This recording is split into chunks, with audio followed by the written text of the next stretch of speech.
పిఠాపురంలో deputy CM Pawan Kalyan పర్యటించారు. ఈ సందర్భంగా ముందుగా గొల్లప్రోటు, చేబ్రోలు, సీతారామస్వామి దేవస్థానాలకు శంకుస్థాపన చేశారు. అనంతరం రచ్చబండ కార్యక్రమం నిర్వహించి ఫిర్యాదులు స్వీకరించనున్నారు.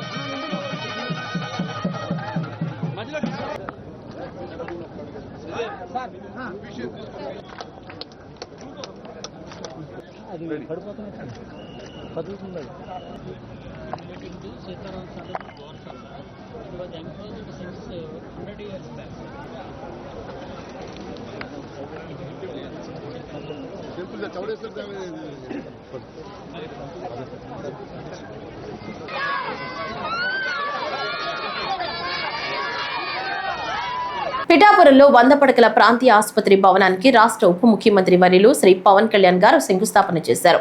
శుక్రవారం మధ్యాహ్నం 30 పడకల కమ్యూనిటీ హెల్త్ సెంటర్ ను 100 పడకల ఆసుపత్రిగా అభివృద్ధి చేసే కార్యక్రమానికి శ్రీకారం చుట్టారు. 34 కోట్ల రూపాయల అంచనా వ్యయంతో నిర్మించనున్న ఈ ఆసుపత్రిలో 2 కొత్త బ్లాకులు, OP ward, mortuary ward, dialysis, blood bank, అధునాతన మిషన్లు అందుబాటులోకి రానున్నాయి. ఆసుపత్రి నిర్మాణం ద్వారా పిఠాపురం నియోజకవర్గంలోని 3 లక్షల మంది ప్రజలతో పాటు 6 పరిసర మండలాల ప్రజలకు మెరుగైన వైద్య సేవలు అందించనున్నట్లు ఈ సందర్భంగా పవన్ కళ్యాణ్ స్పష్టం చేశారు. ఎన్నికల ప్రచార సమయంలో ఇచ్చిన హామీ మేరకు ఈ ఆసుపత్రి నిర్మాణం చేపట్టినట్లు తెలిపారు. కూటమి ప్రభుత్వం ఏర్పడిన 9 నెలల కాలంలోనే నియోజకవర్గంలో 100 కోట్లతో అభివృద్ధి పనులు చేపట్టినట్లు చెప్పారు.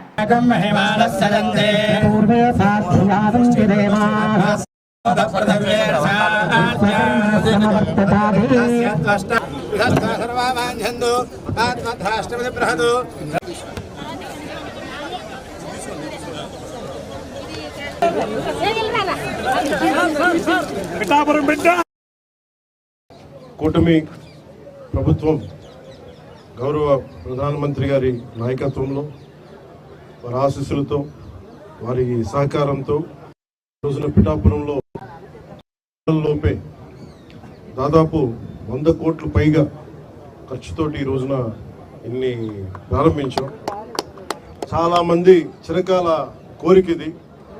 ఎన్నికల ప్రచార సమయంలో అందరూ అడుగుతుంది 30 పడకల కమ్యూనిటీ హెల్త్ సెంటర్ని దాదాపు 100 బెడెడ్ ఏరియా హాస్పిటల్గా అభివృద్ధి చేయాలని, డయాలసిస్ మరియు బ్లడ్ బ్యాంక్, అధునాతన మెషిన్లు అందుబాటులోకి రావడం జరుగుతుంది. నూతనంగా dermatology departments ophthalmology, radiology, pathology departments, ENT departments కూడా ఏర్పాటు చేయడం జరుగుతుంది. దీని ద్వారా పిఠాపురం నియోజకవర్గం ప్రజలకే కాకుండా ఇక్కడున్న 3 లక్షల ప్రజలకే కాకుండా చుట్టుపక్కల 6 మండలాల ప్రజలకు కూడా చాలా మెరుగైన వైద్యం అందించడం జరుగుతుంది.